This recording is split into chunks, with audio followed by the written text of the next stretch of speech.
Hey, it's hot over there too. I don't want to hear anybody saying they're hot.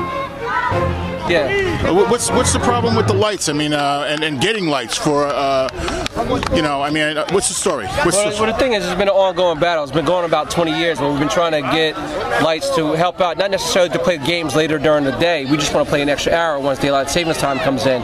So the problem is a lot of residents who really don't have any more kids that are taking advantage of the park, they're blocking us from allowing us to get lights. And now it's becoming a safety issue because our practices are shorting during the season, and then we can't do anything. There's a safety hazard with, you know, with kids crossing the street and stuff like that. So we're just trying to help raise awareness, not just necessarily play games later in the day, but necessarily just for safety of the kids. Has this issue that happened in Linden? Was it Linden where the boy got hit by a car? What happened there, and how does that affect you campaigning on this issue? Well, the issue came about with, you know, with the Linden Tigers, who in their Mighty Might division lost a kid due to a car accident. It wasn't necessarily a lighting situation, but just the fact it was our concern because at our practice facility at Nishwayne Park, we don't have any lighting that's bright enough to help the kids out once it gets later in the practice evenings, and we're just concerned with that. So we want to have a light system that's going to help our kids and help parents that are dropping or picking up their kids in the parking lot, make sure they can see all the kids instead of, so we don't have an accident like that ourselves.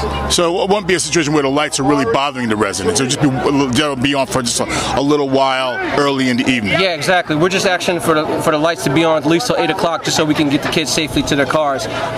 You know, it's just the park is just too dark, especially when daylight saving time comes into effect in a couple of weeks. We won't have any daylight to hold practices. Is the budget there, but the people are against it? Is that how it is? Yes, there's been a drawings that's been set up through the township for a while now. For like I said, about 20 years, and you know, there's always been a roadblock by the residents because they refuse to have it. But the lights wouldn't shine on the street; the lights would be directed on the field, and plus they would be up behind the tree line, so there shouldn't be an issue with lights for the residents. Now, in general, with the Pop Warner leagues, I noticed like there's we have to play a lot of these teams don't have fields and everything. Is there like budget issues with Pop Warner football in general with a lot of the teams? What's going on with that? Most definitely. Like most Pop Warner teams, you know, don't really have their own field, their own facilities for Pop Warner games. So they're using a lot of the high school fields, and there's a lot of times it's hard. You know, you're fighting fields with other programs and stuff like that. So basically, you're just trying to do what you can and get what you can, basically from the Board of Ed, or unless you're fortunate enough to have your own Pop Warner facility.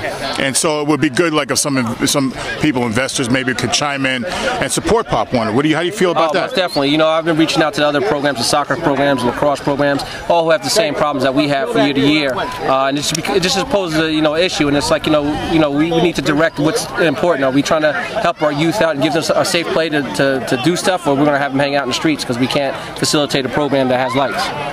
Great. Okay.